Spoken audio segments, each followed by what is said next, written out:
Chapitre 1er. Le Kent. Le 1er mars, à 10 heures du matin, un magnifique trois-mâts, ses grandes voiles carguées et prises au baril, ses vergues de perroquet amenées, se tenait à la cape sous un grand hunier seul, avec 3 ripris, ses fausses fenêtres de poupe fermées, et tous ses soldats de quart, amarrés à un cordage de sûreté tendu sur le pont, luttant contre un des plus terribles grains qui ait jamais soulevé les vagues gigantesques de la mer de Biscaye. C'était le Kent, magnifique navire de la Compagnie anglaise des Indes, commandé par le capitaine Henry Cope et destiné pour le Bengale et la Chine. Il portait 20 officiers, 344 soldats, 43 femmes et 66 enfants, tous faisant partie du 31e régiment d'infanterie, et cela sans compter 20 passagers et un équipage de 148 hommes, officiers compris. Tout cela était joyeusement parti des dunes le 19 février 1825, car le bâtiment étant neuf et le capitaine expérimenté, car tout étant aménagé à bord pour le bien-être et le confort le plus parfait, on pouvait avec confiance espérer un bon et rapide voyage. Poussé par un vent frais de nord-ouest, le beau navire avait majestueusement descendu la Manche et le 23 février, après avoir perdu de vue les côtes de l'Angleterre, était entré dans l'Atlantique. Malgré quelques intervalles de mauvais temps, le navire avait continué de faire bonne route jusqu'à la nuit du lundi 28, où un coup de vent du sud-ouest, dont la violence avait progressivement augmenté pendant la matinée du 29, l'avait subitement arrêté au moment où nous sommes arrivés, c'est-à-dire le 1er mars à 10 heures du matin. Malgré les précautions prises, le navire, lancé par les flots à des hauteurs prodigieuses, retombant du sommet de ses vagues dans des abîmes sans fond, roulait effroyablement, et ce roulis était encore augmenté par la nature d'une partie de la cargaison formée de tonneaux pleins de boulets et de bombes. Vers le milieu du jour, le roulis devint si terrible qu'à chaque inclinaison du bâtiment, soit à bâbord, soit à tribord, les haubans plongeaient de 3 ou 4 pieds dans la mer. Il résultait de cet effroyable mouvement que les meubles les plus solidement calés étaient renversés et jetés d'un côté à l'autre du bâtiment, avec tant de fracas qu'il n'y avait plus moyen pour personne de tenir quoi que ce soit dans la chambre ou dans la salle commune. Ce fut en ce moment qu'un officier, effrayé de l'horrible remue-ménage qui se faisait dans le pont et dans l'entrepont, pensa qu'il ne serait pas mal d'aller voir ce qui, au milieu de pareilles secousses, pouvait se passer à fond de cale. En conséquence, il prit 2 matelots avec lui et ordonna à l'un d'eux de se munir d'une lampe de sûreté. En entrant dans la cale, il s'aperçut que la lampe brûlait mal, et, dans la crainte du feu, s'il la ravivait lui-même, il envoya un des matelots arranger la mèche sur la plateforme des câbles, restant, pendant toute son absence, dans l'obscurité. Au bout de 5 minutes, il reparut, et, s'apercevant qu'une des barriques d'eau-de-vie était hors de sa place, il prit la lampe des mains du matelot qui la portait, et donna l'ordre à lui et à son compagnon d'aller chercher des coins pour caler cette barrique. Tous deux sortirent. Resté seul, l'officier se trouva obligé de tenir la lampe d'une main et de maintenir la barrique de l'autre. Mais alors il arriva une telle secousse que, violemment ébranlé, il fut obligé de lâcher sa lampe. Comprenant le danger auquel il exposait le bâtiment, il se hâta de la ramasser, mais dans son empressement, il lâcha la barrique qui se défonça en retombant.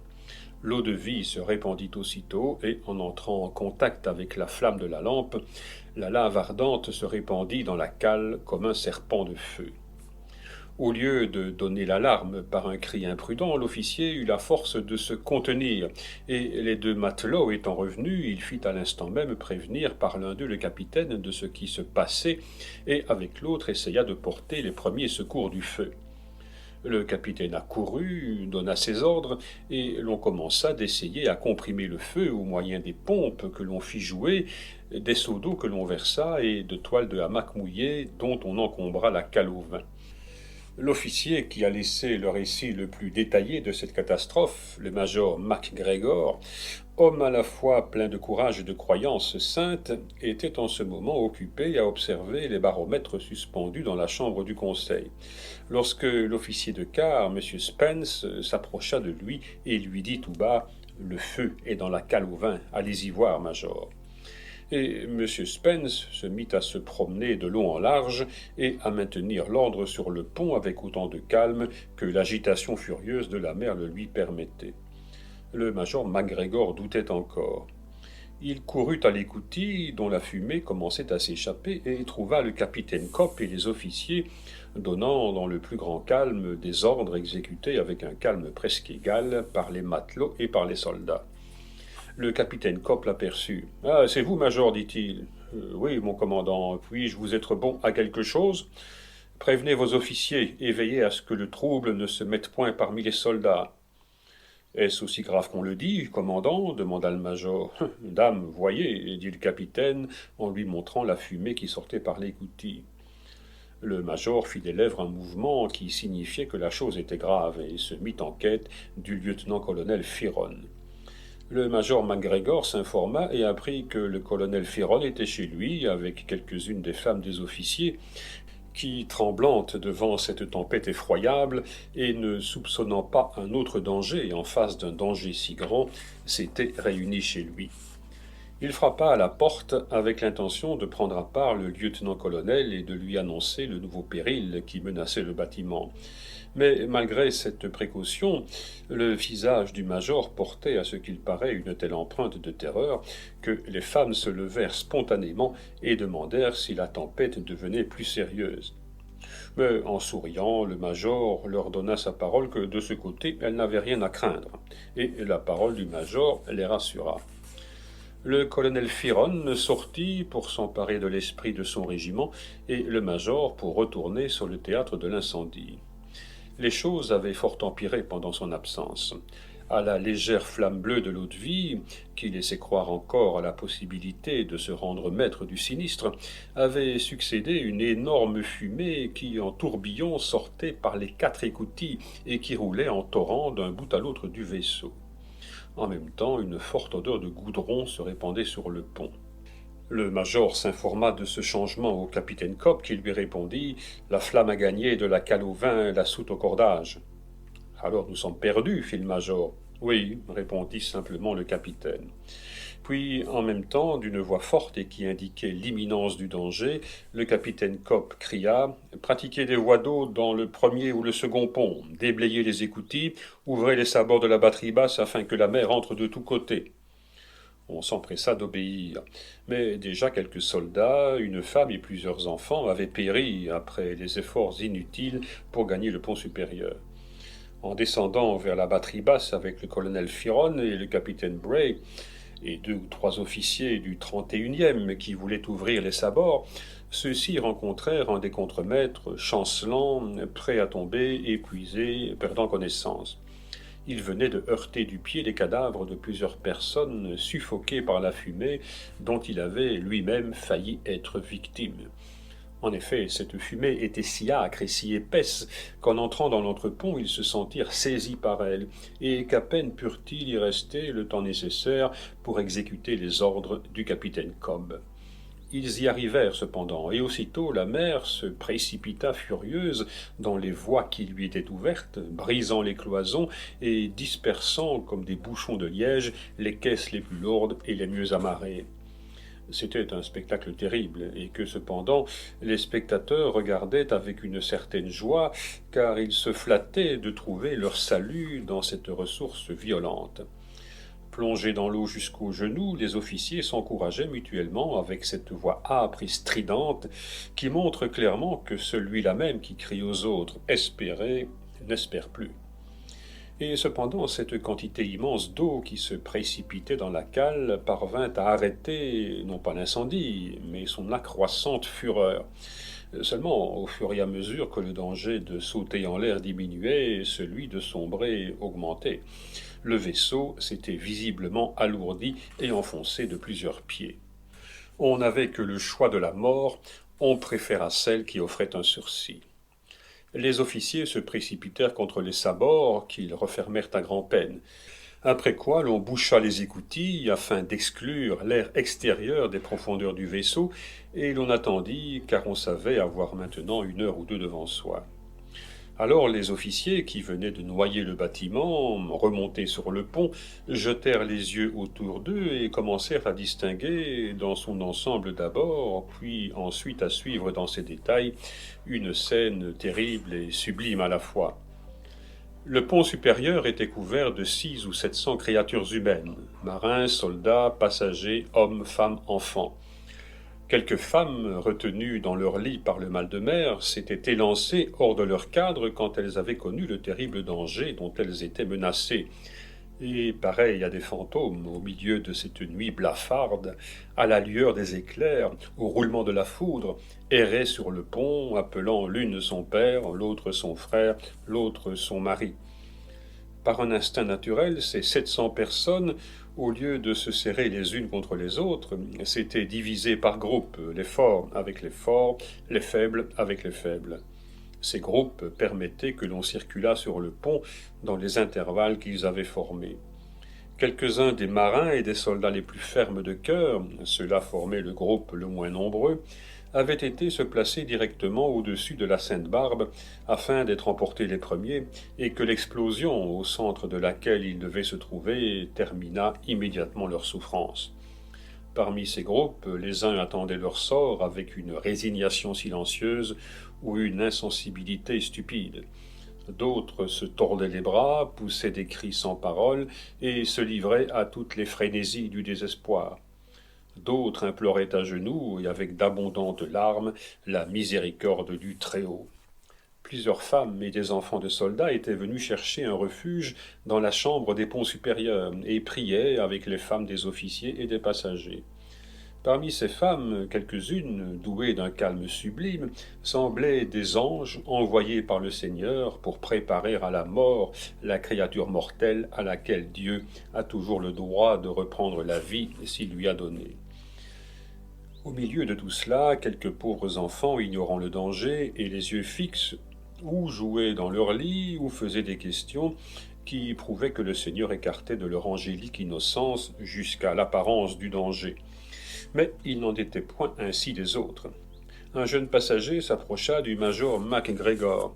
« Major, lui demanda-t-il, que pensez-vous de la situation ?»« Monsieur, répondit le major, préparons-nous à reposer cette nuit même dans le sein de Dieu. » Le jeune homme s'inclina avec mélancolie et, serrant la main du major, « Mon cœur est en paix avec ce Dieu dont vous me parlez, major, dit-il, et cependant, je vous l'avoue, je redoute beaucoup ce dernier instant, quoique je sache que cette crainte est absurde. » En ce moment, comme si la mer eût été furieuse, qu'un autre élément s'apprêtât à détruire le bâtiment qu'elle avait l'air de regarder comme sa proie et qu'elle l'attirait à elle par toutes les bouches de ses abîmes, une de ces vagues terribles qui montaient à la hauteur des vergues se précipita sur le pont, arracha l'habitacle de ses amarres et mit en pièces la boussole dont elle emporta les débris.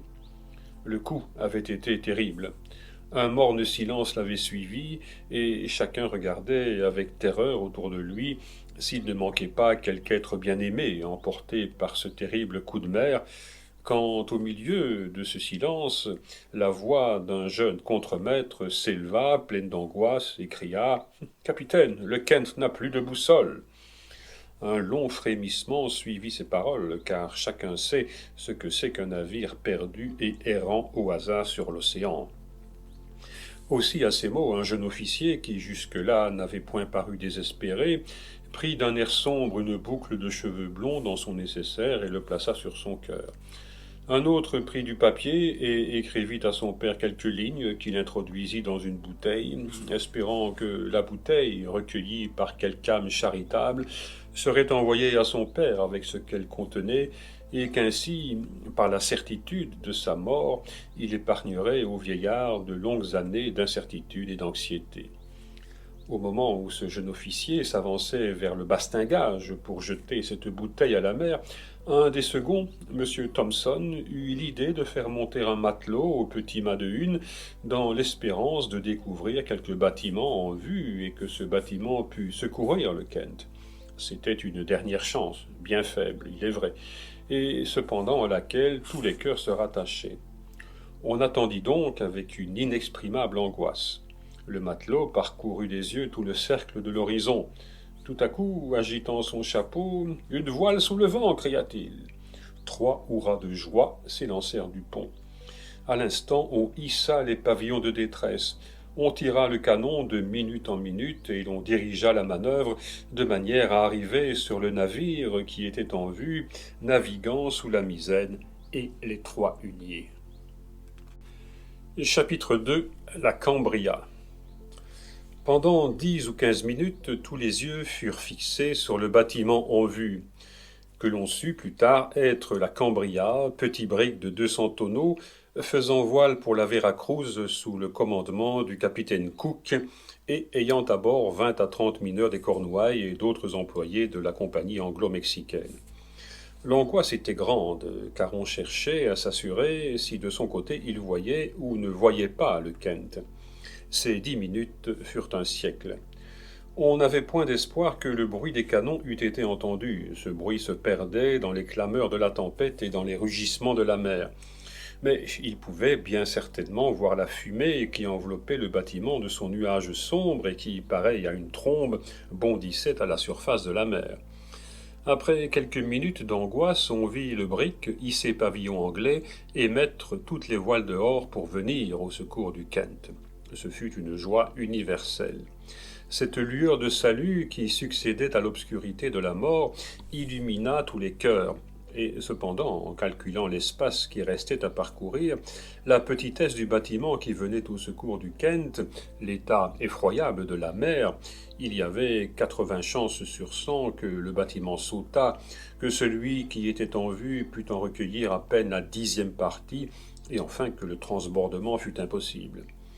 En ce moment, et pendant que les capitaines Cope, le colonel et le major MacGregor tenaient conseil sur les mesures les plus promptes et les plus sûres de mettre les embarcations à la mer, un lieutenant du 31e vint demander au major dans quel ordre les officiers devraient quitter le vaisseau. « Dans l'ordre que l'on observe aux funérailles, » répondit d'une voix calme le major MacGregor. Alors, comme si l'officier eût pensé qu'un second ordre supérieur était nécessaire, il se retourna vers le colonel Firon, l'interrogeant du regard. « Eh bien, dit celui-ci, n'avez-vous point entendu? Les cadets les premiers, mais d'abord et avant tout, les femmes et les enfants. Vous passerez au fil de l'épée tout homme qui tenterait de descendre avant eux. » L'officier s'éloigna en faisant un signe de tête qui indiquait que l'ordre serait ponctuellement exécuté. En effet, pour empêcher l'encombrement que l'on avait lieu de craindre, d'après des signes d'impatience qui se manifestaient chez les soldats et même chez les marins, 2 officiers, l'épée nue, se mirent en faction près de chaque embarcation. Mais, il faut le dire, en jetant les yeux sur les officiers et en voyant leur contenance calme et sévère à la fois, les soldats et les marins, trop pressés à la fuite, eurent honte d'eux-mêmes, et les premiers donnèrent l'exemple de la subordination et de la discipline. Vers 2 heures ou 2 heures et demie, l'embarcation se trouva prête. L'ordre fut à l'instant même donné par le capitaine Cope d'y faire descendre autant de femmes, d'officiers, de passagers et de soldats que le canot en pouvait contenir. Alors on vit défiler sur le pont le lugubre cortège de ces malheureuses femmes, vêtues des premiers objets dont elles avaient pu s'emparer, et qui, traînant leurs enfants d'une main, tendaient l'autre vers celui, père, frère ou mari, qu'elles abandonnaient sur le bâtiment à une mort presque certaine. Ce cortège s'avançait du gaillard d'arrière jusqu'au sabord au-dessous duquel le canot était suspendu. On n'entendait pas un cri, il ne se proférait pas une plainte. Les petits-enfants eux-mêmes, comme s'ils eussent compris la solennité de la situation, avaient cessé de pleurer.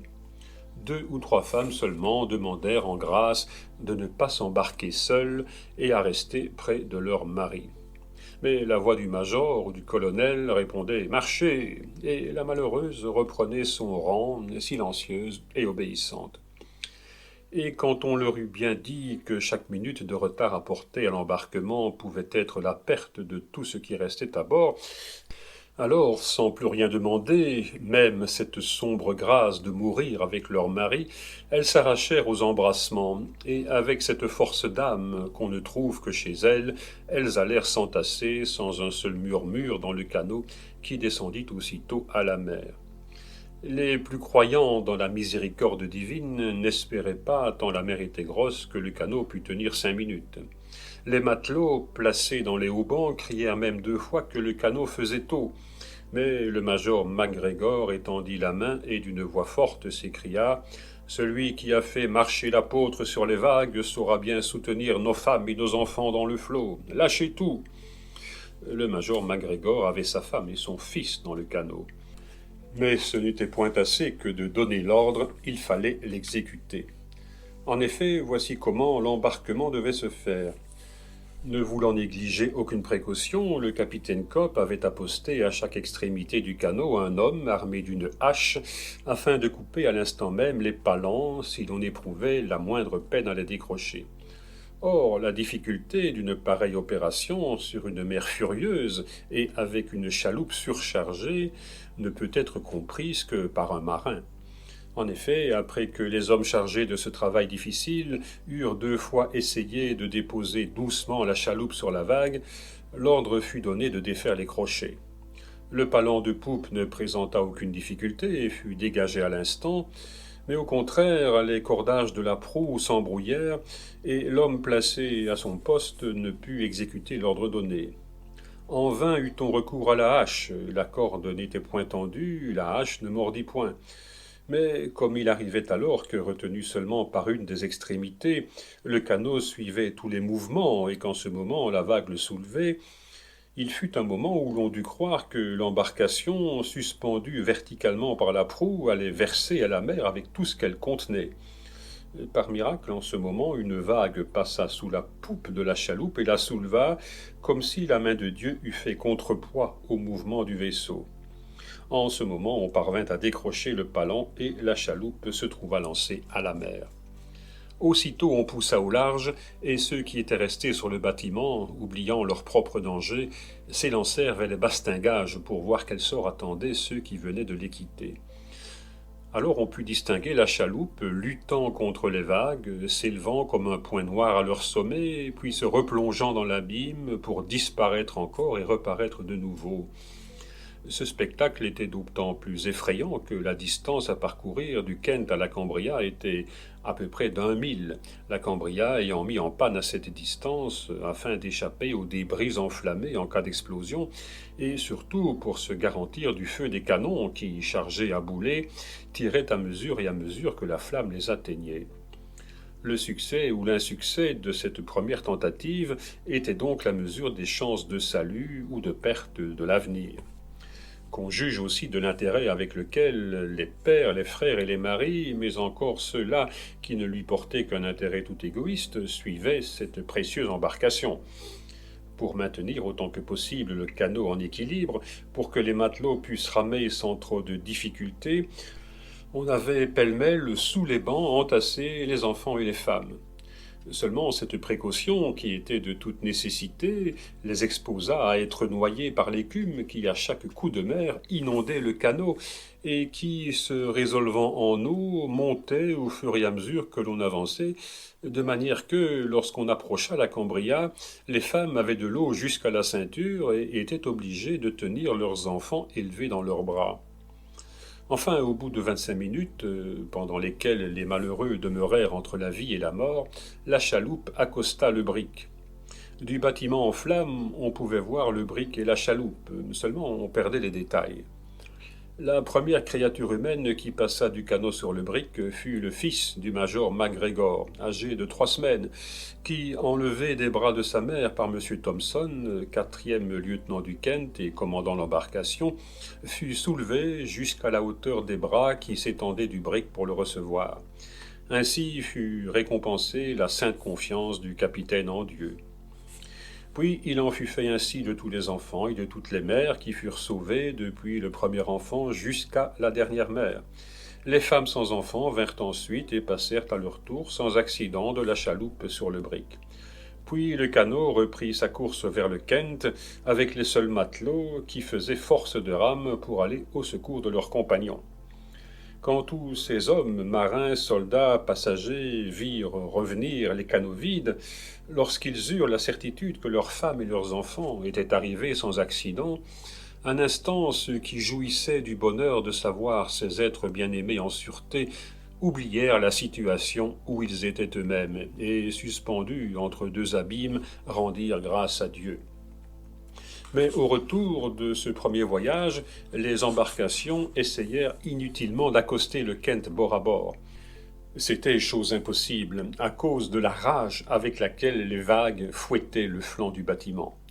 Force fut donc de tenir les embarcations au-dessous de la poupe et de descendre les femmes et les enfants au moyen d'un cordage auquel on les attachait deux à deux. Mais comme le tangage était terrible, comme bien souvent, au moment où femmes et enfants allaient être déposés dans le canot se dérobait sous eux, alors ces malheureux étaient plongés à plusieurs reprises dans la mer. Pas une femme ne périt cependant, mais il n'en fut pas de même des enfants, frêles créatures de la poitrine et desquelles le souffle était chassé plus aisément, et plus d'une fois, après ces terribles immersions, la mère vivante et l'enfant mort furent déposés dans la chaloupe. Ce fut alors le commencement des épisodes terribles. 2 ou 3 soldats, pour soulager leurs femmes ou pour arriver à sauver plus promptement leurs enfants, sautèrent à la mer, après se les être fait attacher autour du corps, et périrent avec eux, submergés par ces vagues gigantesques. Une jeune femme refusait de quitter son père, un vieux soldat enchaîné à son poste. Il fallut l'arracher de ses genoux, où elle était cramponnée, la lier à l'extrémité de la corde et la descendre malgré ses cris. 5 fois les vagues les étouffèrent, la 6e fois elle fut déposée, évanouie dans le bateau. On la croyait morte, on allait la rejeter à la mer lorsqu'elle donna signe d'existence. Elle fut sauvée. Un homme se trouvait placé entre l'alternative de perdre sa femme ou ses enfants. Sans hésitation, il se prononça pour sa femme. La femme fut sauvée, les 4 enfants périrent.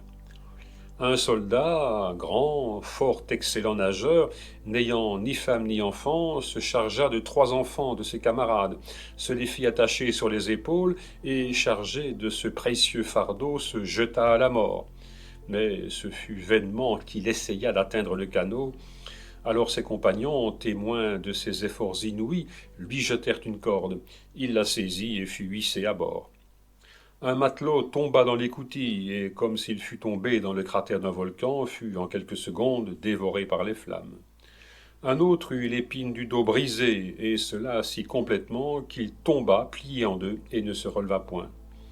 Un autre, en arrivant à la Cambria, eut la tête prise et écrasée entre le canot et le brick. Cependant, les précautions à prendre pour embarquer les femmes et les enfants dévoraient un temps précieux. Le capitaine Cobb donna alors l'ordre d'admettre quelques soldats dans le bateau avec les femmes seulement. Ceux-ci atteindraient le bateau comme ils l'entendraient, c'était leur affaire. Cette permission devint fatale à plusieurs. Sur une douzaine qui sauta immédiatement à la mer, 5 ou 6 furent engloutis. Un de ces hommes, il y a d'étranges destinées, disons la sienne avec quelques détails. Il avait une femme qu'il aimait tendrement, et qui, étant de celles qui n'avaient pu obtenir de suivre le régiment, était condamnée à rester en Angleterre. Elle résolut d'éluder la défense. Elle suivit le régiment à Gravesend. Là, par l'aide de son mari et des compagnons de son mari, elle trouva moyen d'échapper à la vigilance des sentinelles et se glissa dans le bâtiment. Pendant plusieurs jours, elle resta cachée et personne ne s'aperçut de sa présence à bord. À Deal, elle fut découverte et on la renvoya à terre. Mais avec cette persévérance dont les femmes sont seules capables, elle rejoignit le bâtiment, se glissa de nouveau dans l'entrepont et y demeura cachée parmi les autres femmes jusqu'au jour du désastre. Au milieu du sinistre, on ne fit plus attention à elle, et son tour étant venu d'être attachée à la corde, elle y fut attachée et descendue dans la chaloupe. À peine son mari l'y vit-il en sûreté que, profitant de la permission que venait de donner le capitaine, il sauta à l'eau et, excellent nageur, eut bientôt regagné la chaloupe. Ils allaient donc être réunis. Déjà sa femme lui tendait les bras lorsque, au moment où il avançait la main pour s'appuyer sur le plat-bord, un tangage subit fit heurter sa tête contre le bossoir. Étourdi du coup, il disparut à l'instant et ne reparut plus. Nous avons dit qu'au moment où l'on avait crié au feu, les plus résolus entre les matelots et les soldats étaient allés se placer au-dessus de la Sainte-Barbe pour sauter les premiers et en sautant être plus sûrement pulvérisés. Un des matelots, voyant qu'il avait vainement attendu l'explosion pendant près de 5 heures, s'impatienta.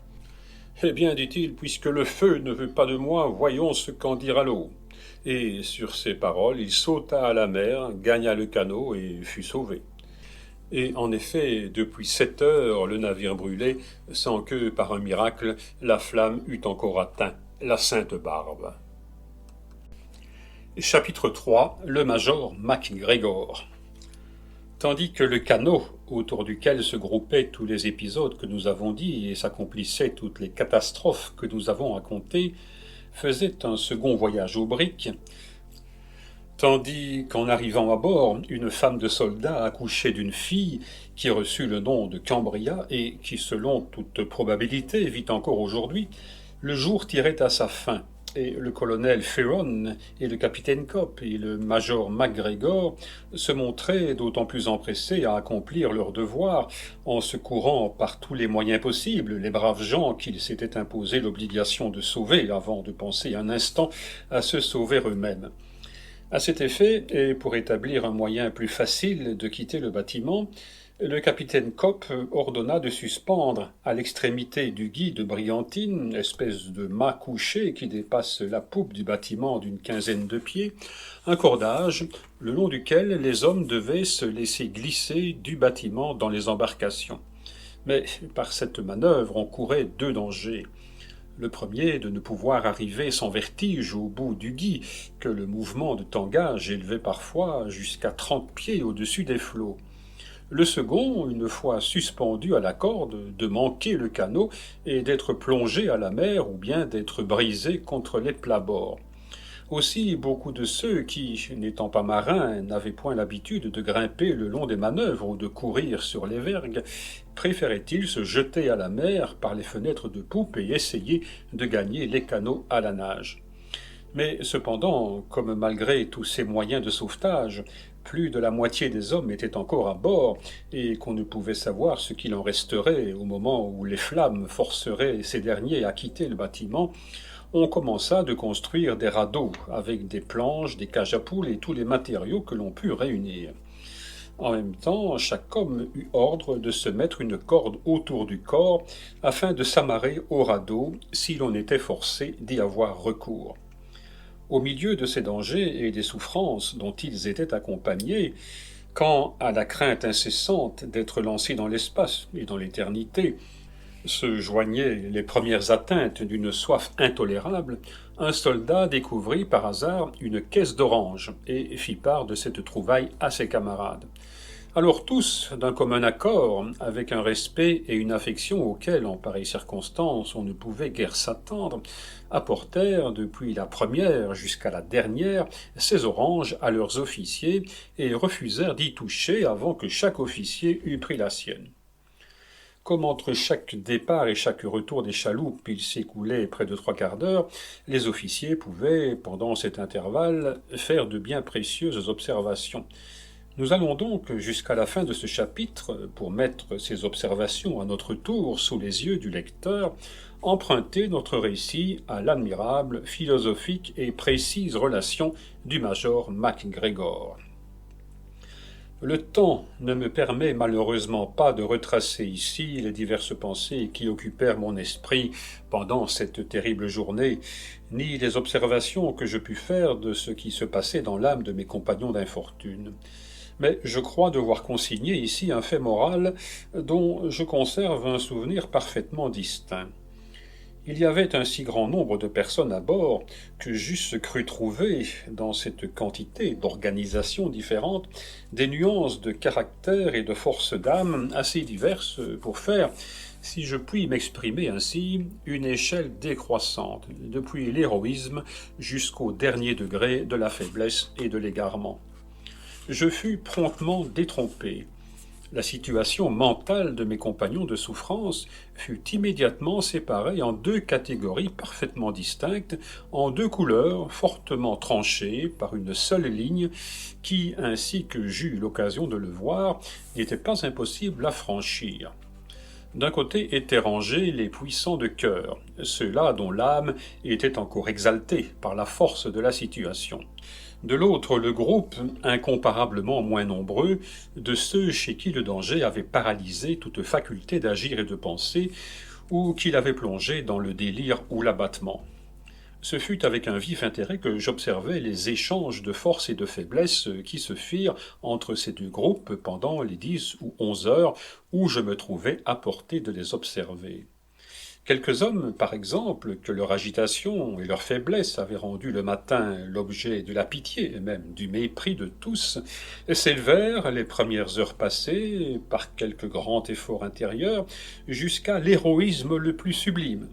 Tandis que d'autres, au contraire, qui, en se roidissant contre les premières émotions, avaient fait admirer leur calme et leur courage, se laissant accabler tout à coup, sans aucun sujet de désespoir nouveau, semblaient, à l'approche du danger, abandonner tout à la fois leur corps et leur esprit. Peut-être me serait-il possible de rendre compte de ces anomalies, mais ce n'est pas le but que je me propose. Je me borne à raconter ce que j'ai vu, en y ajoutant une circonstance qui produisit sur moi une vive impression. Comme j'étais sur le pont, occupé des observations que je viens de dire, j'entendis un soldat qui disait derrière moi « Tiens, voilà le soleil qui se couche ».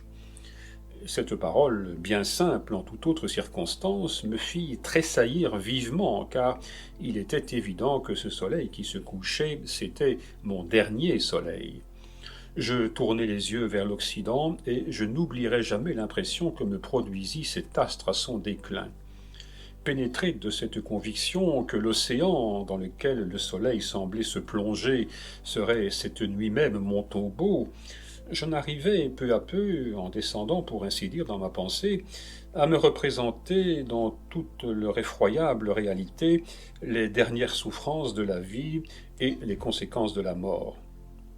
Cette pensée que je voyais pour la dernière fois ce soleil immense, foyer d'existence et de lumière, s'empara peu à peu de toute mon âme et donna à mes réflexions un côté de terreur qui jusque-là m'avait été complètement inconnu. Ce que je ressentais, ce n'était point le regret d'une vie que l'on trouve toujours inutile ou mal remplie quand on la regarde du seuil de la mort.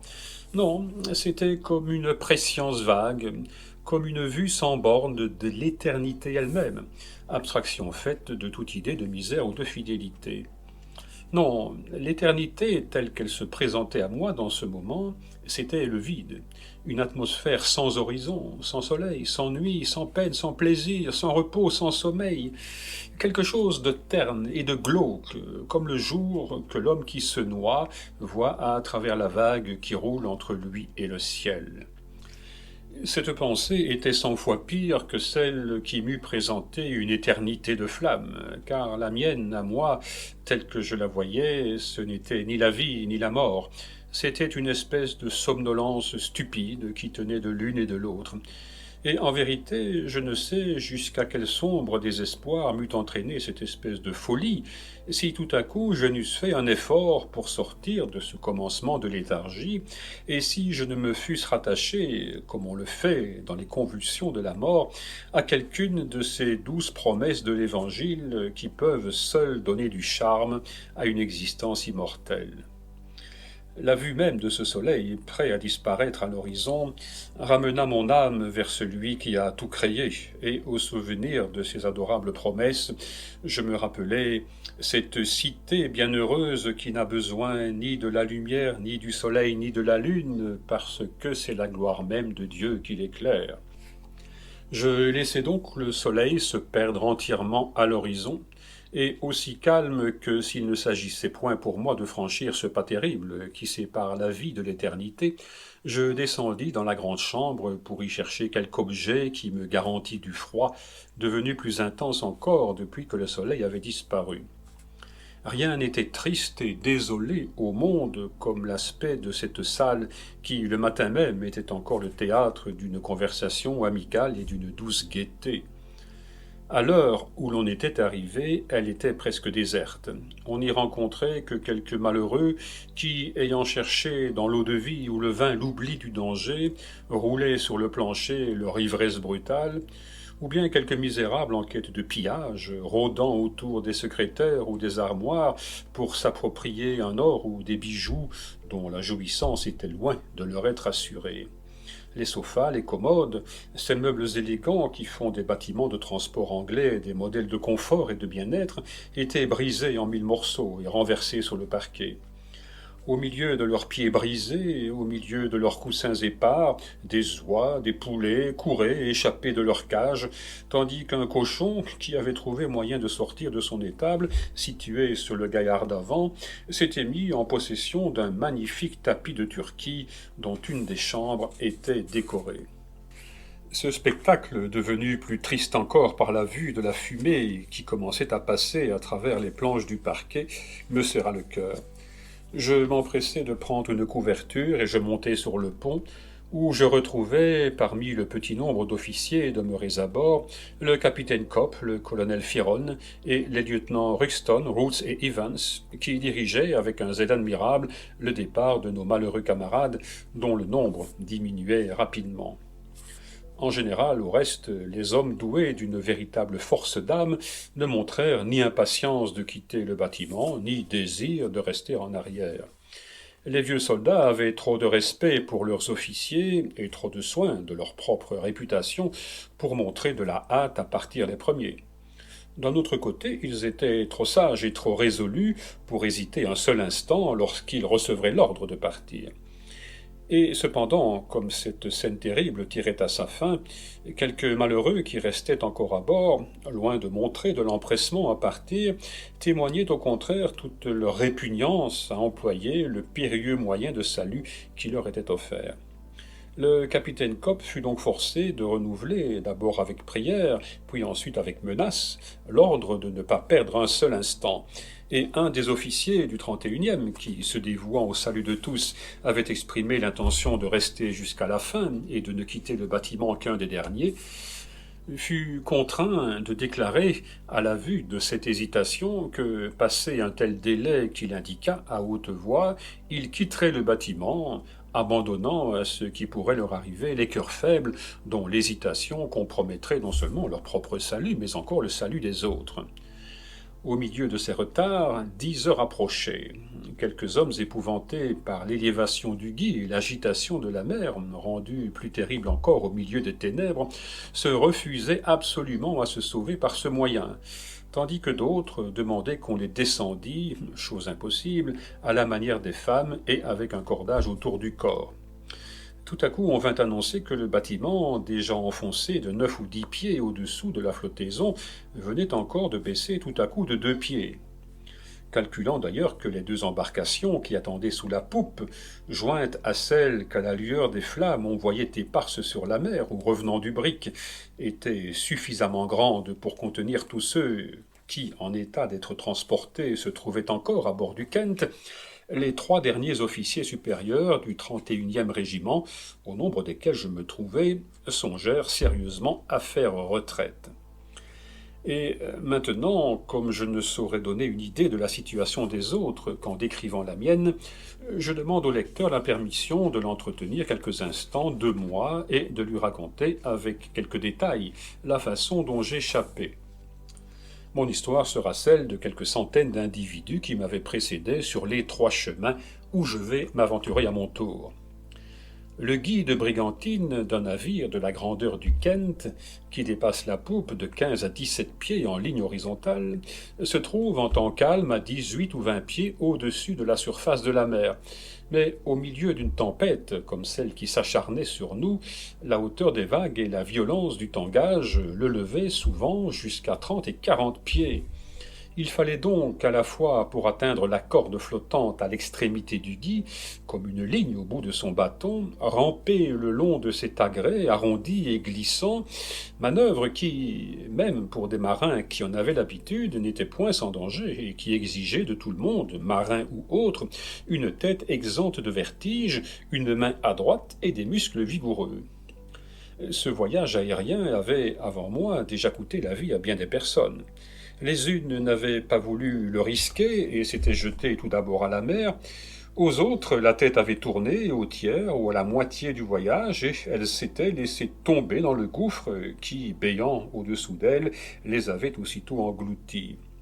Quelques-unes étaient arrivées à bon port jusqu'à l'extrémité du gui ou même jusqu'à l'extrémité de la corde, mais là, elles n'avaient point été sauvées. Restait cette chance, à peu près égale, d'être descendu dans la chaloupe, d'être brisé sur les plabords ou d'être trempé dans la mer et arriver à bout de force de lâcher le câble pendant l'immersion. Comme on le voit, il n'y avait pas grande chance de salut dans notre seule chance de salut. Mais enfin, je le répète, comme c'était la seule, je n'hésitais point, mon tour venu, à me mettre à cheval sur ce morceau de bois glissant, malgré mon inexpérience et ma maladresse d'une semblable manœuvre. Mais je dois le dire, et je suis heureux même de le dire, avant de m'y aventurer, je remerciai Dieu que ce moyen de délivrance, si dangereux qu'il fût, me fut encore offert. Et je le remerciai surtout d'en être arrivé à ne penser à mon propre salut qu'après avoir dignement rempli mon devoir envers mon souverain et envers mes camarades.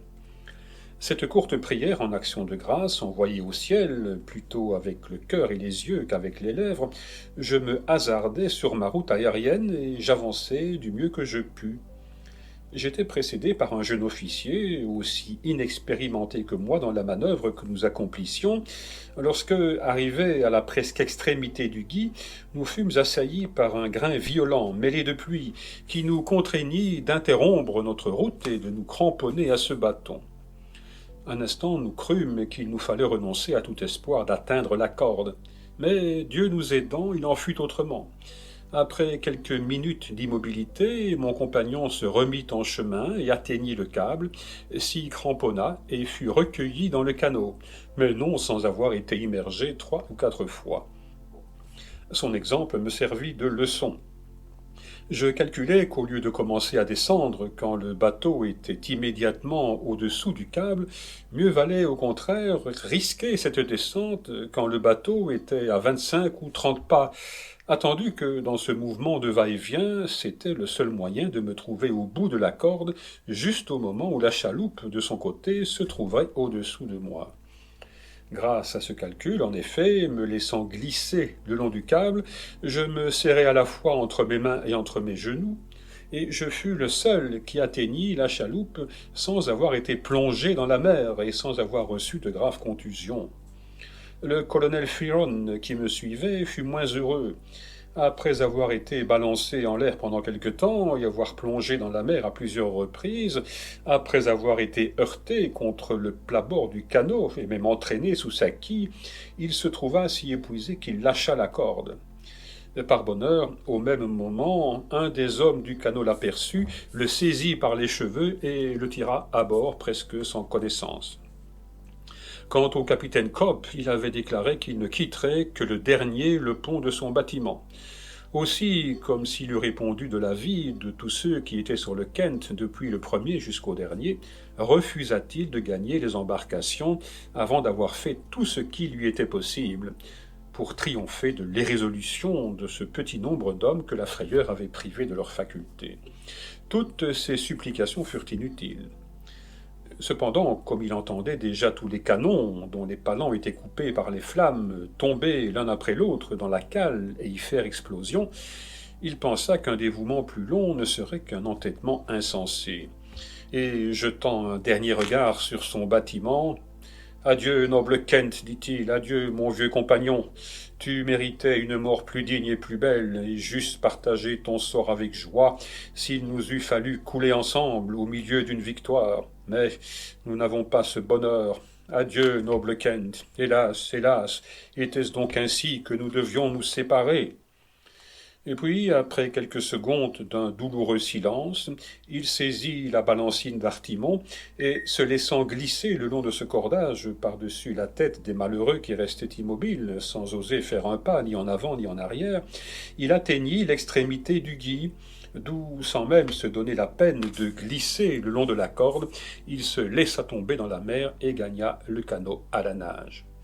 Et cependant, malgré l'inutilité de ses supplications envers eux, il ne voulut point abandonner tout à fait ces cœurs faibles qui, s'exposant à un danger plus grand, n'avaient point osé braver le danger de leurs compagnons. Une embarcation fut laissée en conséquence en station au-dessous de la poupe jusqu'au moment où les flammes qui sortaient violemment de la chambre du conseil rendirent impossible de maintenir cette position.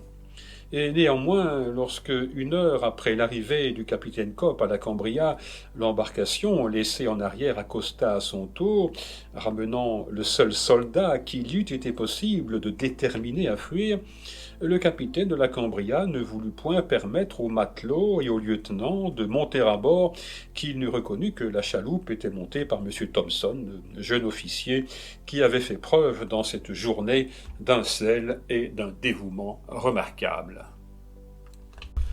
Chapitre 4 L'explosion. Il serait difficile d'exprimer ce qui se passait à bord de la Cambria au fur et à mesure que les chaloupes, en accostant, annonçaient aux veuves et aux orphelins la mort de ceux qui avaient succombé, ou aux femmes et aux enfants dont Dieu avait eu pitié, que leur père ou leur mari existait encore ou leur était rendu. Mais bientôt tout s'arrêta, douleur et joie, à la vue du spectacle que présentait le Kent. Après l'arrivée du dernier bateau à bord de la Cambria, les flammes, qui avaient gagné le pont supérieur et la dunette du vaisseau, montèrent avec la rapidité de l'éclair jusqu'au haut de la mâture. Tout le bâtiment alors présenta une seule masse de feu qui embrasa le ciel et qui éclairait comme en plein jour tout ce qui se trouvait sur la Cambria, hommes et choses. Les pavillons de détresse hissés le matin continuaient de flotter au milieu des flammes et se déroulèrent ainsi jusqu'au moment où les mâts, enflammés eux-mêmes, s'écroulèrent au milieu de l'incendie comme les cloches d'une cathédrale. Enfin, à 1 heure et demie du matin, le feu ayant atteint la Sainte-Barbe, l'explosion qu'un prodige avait retardée jusque-là retentit, et terrible bouquet de ce funèbre feu d'artifice, les débris enflammés d'un des plus beaux bâtiments que l'Angleterre possédât montèrent jusqu'au ciel. Puis tout s'éteignit, tout se tut, et la mer satisfaite rentra dans le silence et dans l'obscurité. Et cependant la Cambria, qui graduellement avait fait de la voile, fila bientôt 9 à 10 nœuds à l'heure et mit le cap sur l'Angleterre. 2 mots maintenant de ce bâtiment, de son capitaine et des circonstances qu'il avait mis à même de rendre cet éminent service aux malheureux naufragés du Kent. La Cambria, qui, ainsi que nous l'avons dit, était un petit brick de 200 tonneaux, destiné pour la Vera Cruz sous le commandement du capitaine Cook, avec 8 hommes d'équipage et ayant à bord une trentaine de mineurs de Cornouailles et quelques employés de la compagnie anglo-mexicaine, se trouvait, le matin même du désastre, à une grande distance sous le vent, faisant la même route que le Kent. Mais la Providence ayant voulu que sa lisse de tribord fût subitement brisée par une grosse lame qui la prit en travers, le capitaine Cook, pour soulager son bâtiment, changea de bord et se trouva ainsi en vue du Kent. On sait de quelle façon le capitaine Cook donna l'hospitalité aux malheureux naufragés. Mais maintenant, voici ce qu'il faut dire. C'est que, tandis que les 8 hommes d'équipage étaient occupés aux manœuvres, les 30 mineurs de Cornouailles, établis dans les haubans et dans la position la plus périlleuse, déployaient cette force musculaire devenue proverbiale en Angleterre pour saisir à chaque retour de la vague, soit par la main, soit par les vêtements, soit même par les cheveux, quelques victimes de ce grand naufrage et pour la transporter sur le pont. En outre, on a vu la difficulté avec laquelle le capitaine Cook accueillit la dernière embarcation venue du Kent. Plus d'une fois déjà, en effet, les matelots, lassés de ces voyages, murmurant des périls auxquels on les exposait pour sauver des soldats de terre, êtres qui leur sont essentiellement antipathiques, eussent refusé de retourner au bâtiment si le capitaine Cook non seulement ne leur eût fait honte de cet égoïsme, mais n'eût positivement déclaré qu'il ne les recevrait point à bord de la Cambria, qu'ils n'eussent complètement accompli leur œuvre d'humanité. Or, la Providence voulut encore que cette complication inouïe de danger, qui mettait aux prises l'incendie et la tempête, fit de la lutte du feu et de l'eau un moyen de salut pour l'équipage, en ce qu'elle permit que le capitaine Cobb, en ouvrant ses sabords, pût inonder immédiatement la cale et ralentir les progrès de l'incendie, sans quoi le Kent eût été complètement dévoré par les flammes avant qu'un seul homme eût eu le temps de se réfugier à bord de la Cambria. Et cette Cambria elle-même ne fût-ce point un miracle qu'elle fût au commencement de son voyage au lieu d'être sur son départ, et par conséquent que ses vivres fussent à peine entamés au lieu de tirer sur leur fin. Ne fût-ce point un miracle encore que le pont, au lieu d'être encombré par une cargaison, fût complètement vide de marchandises, que l'on n'eût, dans ce cas-là, peut-être ni le temps ni la possibilité de jeter à la mer. Ne fût-ce pas un miracle toujours que le vent, contraire au voyage qu'elle avait entrepris, fût si favorable au contraire pour la ramener, chargée de 600 naufragés, vers la côte d'Angleterre. Car, il faut le dire, les malheureux naufragés, pour être à bord de la Cambria, n'étaient point sauvés pour cela, entassés qu'ils étaient, pendant une tempête furieuse, au nombre de 600, sur un navire destiné à porter 40 ou 50 hommes au plus, et jeté dans le golfe de Biscaye à une centaine de milles du port le plus prochain. Ainsi, par exemple, la petite chambre que reçut le major MacGregor, destinée à 8 ou 10 personnes, en renfermait 80, sur lesquelles 60 manquaient de place pour s'asseoir. Comme la tempête, au lieu de diminuer, redoublait de violence, et qu'une des lisses avait été emportée la veille, les lames passaient à chaque instant par-dessus le pont, et on était obligé de fermer les écoutilles. Mais en fermant les écoutilles, on supprimait l'air extérieur et on asphyxiait les malheureux entassés dans l'entrepont. Alors on fut obligé d'ouvrir les écoutilles dans les intervalles des vagues.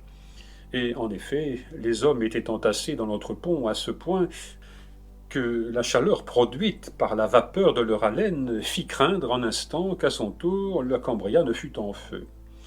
La corruption de l'air était si forte qu'une bougie allumée s'y éteignait à l'instant. La condition de la foule qui encombrait le pont n'était pas moins misérable, car ils étaient obligés de rester nuit et jour dans l'eau jusqu'à la cheville du pied, à moitié nus, transis de froid et d'humidité. Heureusement, comme nous l'avons dit, le vent était bon, et comme s'il eût compris que la Cambria ne pouvait marcher trop vite, il redoubla de violence. De son côté, au risque de rompre les mâts, le capitaine mit toute voile dehors, et dans l'après-midi du 3 mars, le cri « Terre à l'avant » retentit au haut de la hune. Dans la soirée, on eut connaissance des îles Sorlingues, et après avoir rapidement longé la côte de Cornouailles, on jeta l'ancre à minuit et demi dans le port de Falmouth. Le lendemain, le vent, qui jusque-là avait été du sud-ouest, sauta tout à coup au nord-ouest. Mais le miracle le plus grand, celui où la main de la Providence se trouve le mieux marquée, c'est que 3 jours après l'arrivée de la Cambria et de ses 600 naufragés, on apprit que le reste des hommes abandonnés sur le Kent et que l'on croyait anéantis avec lui venaient d'aborder à Liverpool, ramenés par la Caroline. Maintenant, comment ce prodigieux sauvetage avait-il eu lieu? Les malheureux naufragés eux-mêmes pouvaient à peine s'en rendre compte. Le voici. Après le départ du dernier canot, les flammes qui s'échappaient de tous côtés les forcèrent de se réfugier dans les portes haubans, où ils restèrent jusqu'au moment où les mâts s'écroulèrent par-dessus bord et, à moitié brûlés, s'éteignirent en s'écroulant. Alors ils se cramponnèrent à tous ces débris flottants et virent paraître le jour et s'écouler la matinée du lendemain dans cette effroyable position. Vers 2 heures de l'après-midi, l'un d'eux, porté au haut d'une vague et jetant les yeux autour de lui, aperçut un bâtiment et fit entendre le cri « Une voile !» C'était la Caroline, allant d'Alexandrie à Liverpool.